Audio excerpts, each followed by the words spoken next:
Friends and families, as COVID has become so rampant and so difficult, I am taking this position to show you what are the things that we are doing today in the ICU to help a lot of our patients. If you look at my feet, you look at my knees, my elbows, and my position. We are now in a difficult situation. We're having hard time really delivering oxygen to our patients. We are having truly hard time treating our patients with respiratory failure on the ventilators. So what I showed you is one of the maneuvers that will help you move the oxygen into your lungs and move your lung secretions. So there are this position that I showed you at the beginning of this video helps you to send oxygen to the lower part of your lungs. COVID will attack the lower parts of your lungs, seep out fluids that is as thick as glue, block the lungs, and lead to suffocation, literally, and respiratory failure. Many studies, without a shadow of a doubt, have shown that the best way that we can deliver oxygen is we, the ICU team, place patients in a position on their stomach. Even the better position is what I showed you at the beginning of this video, where you're on your hands and your knees, then you drop your elbows like this and you put your head down and you breathe in deep and you cough. This is called proning.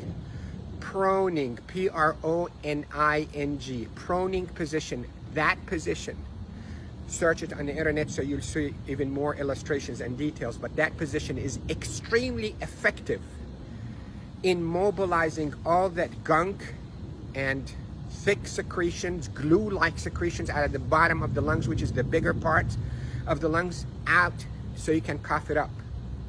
And that will recruit your lungs and protect your lungs from suffocating with COVID.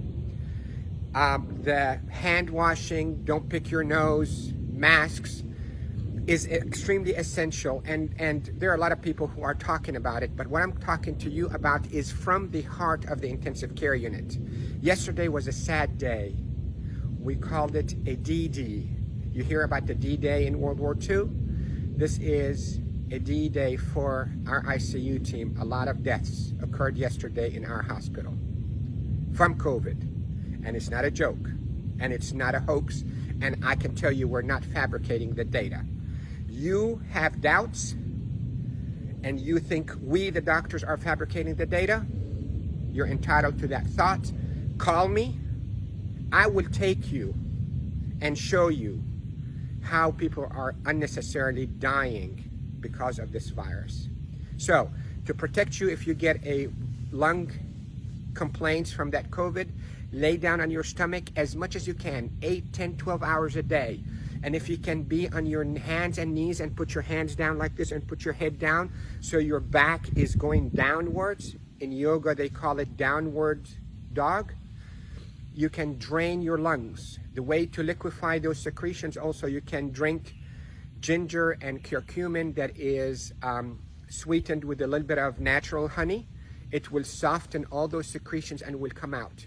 The reason we are seeing all those respiratory failures and the respirators and the ICU is because the lungs are being suffocated with that gunk and thick glue-like fluids and secretions and dead cells. So what we hope to do is we hope to move those and not trap them inside your lung and form a glue or like concrete that blocks your lungs, but move them, soften up with those secretions with ginger and curcumin with sweetened honey, and move them by laying down on your stomach or even on your knees and your elbows and put your head down. And if you have a family member that know how to keep themselves protected from being too close to you, let them do a little bit of fine tapping on your chest and mobilize all those secretions. With this, I hope you stay safe. Yes, I am Dr. Rafai. I am a doctor here in Panama City, Florida, and I care for patients with acute COVID in intensive care units of all our hospitals. Love you all. Stay safe. Share this because proning saves lives in the ICU. proning saves lives in the ICU. Love you all.